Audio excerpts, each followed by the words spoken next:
কেমন আছো? হ্যাঁ আলহামদুলিল্লাহ। কে চিনতে পারিনি? আমি তনু। ভুলে গেলে এত তাড়াতাড়ি? আরে আপনি হঠাৎ করে এসএমএস দিয়েছেন, কোনো প্রয়োজন হয়েছে নাকি? না, এমনি মেসেজ দিলাম। ও আচ্ছা, ভালো। তো হঠাৎ জামাই রেখে এক্স বয়ফ্রেন্ডের এসএমএস দেওয়ার কারণ? আসলে আমাদের বিয়েটা ভেঙে যায় বিয়ের 2 মাস পর। আমার হাজবেন্ডের আগে একটা ওয়াইফ ছিল, সে সেটা লুকাইছে আমার কাছে। ভালোই। তুমি আমাকে একটু মানসিকভাবে সাহায্য করো আশিক। আমার বেঁচে থাকাটা কষ্টের হয়ে যাচ্ছে। আমি তোমার কাছেই সুখ শান্তি পাই, যেটা এখন বুঝতেছি। তো আমি এখন কি করব আপনাকে?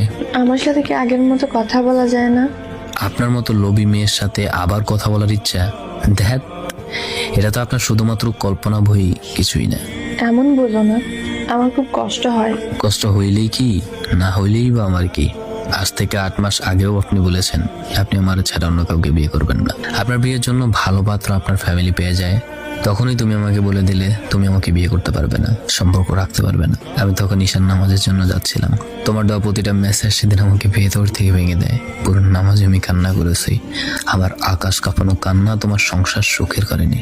অনেক এলোমেলো হয়ে গিয়েছিলাম, পরিবার কয়েকবার আমাকে মেডিকেল পর্যন্ত নিয়েছে। তারপরে নিজেকে ঠিক করতে প্রায় 2 মাস সময় লাগছে। এখন আমি সুস্থ আছি, আলহামদুলিল্লাহ, ভালো আছি। আমি না চাই তোমার ভালোবাসা, না চাই তোমার যত্ন, কারণ তোমরা সবাই বেঈমান। এখন নিজের বাবার ব্যবসায় বাবাকে সাহায্য করি, ফ্রি সময় বন্ধুদের সঙ্গে আড্ডা দিই, গল্প করি, ব্যাস জীবন সুন্দর। তুমি বেঁচে থাকলেও আমার কিছু আসা যায় না, মরে গেলেও আমার কিছু আসা যায় না। তোমায় নিয়ে থাকা আমার সব অনুভূতির মৃত্যু হয়েছে। কখনো মেসেজ দিবে না। খারাপ থাকো আর ভালো থাকো। আমাকে একটু বলতে দিলে না? মানুষ তো ভুল করেই শিখে নেয়। সরি, ব্লক লিস্টে থেকে আপনি আপনার ভুল শুধরান। একজন স্বার্থপর বেঈমান মানুষকে কখনোই সুযোগ দেওয়ার প্রয়োজন নেই, কখনোই তাকে সুযোগ দেওয়া ঠিক নয়। কারণ সে একবার যেহেতু বেঈমানি করছে, পরের বার অবশ্যই আপনার সাথে সে আরেকবার বেঈমানি করবে। যার রক্তে শিরায় শিরায় বয়ে যায় বেঈমানি, সে বেঈমানি করবে, এটাই স্বাভাবিক।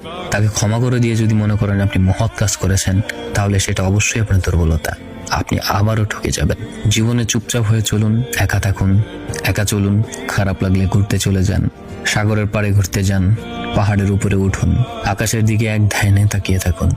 বিকেল হলে রং চা খান আর গল্প করুন, বন্ধুদের সঙ্গে আড্ডা দিন। কোনো লেক কিংবা নদীর পাশে দাঁড়িয়ে বাতাসকে উপভোগ করুন। রাত হলে ছাদে যান, ছাদে গিয়ে রাতের চাঁদনি আলো দেখুন। ব্যাস জীবন সুন্দর। একা চলুন, জীবনের কোনো অভিযোগ থাকবে না। প্রয়োজন নেই মানুষের ফেক ভালোবাসার। মানুষ থাকবে বলে কখনো পাশে থাকে না, তাই এখন একা চলাটাই সবচেয়ে বেশি শ্রেয়। না চাই কারো বন্ধুত্ব আর না চাই কারোর ভালোবাসা। শালার এই সমাজটার মানুষগুলাই সব বেঈমান।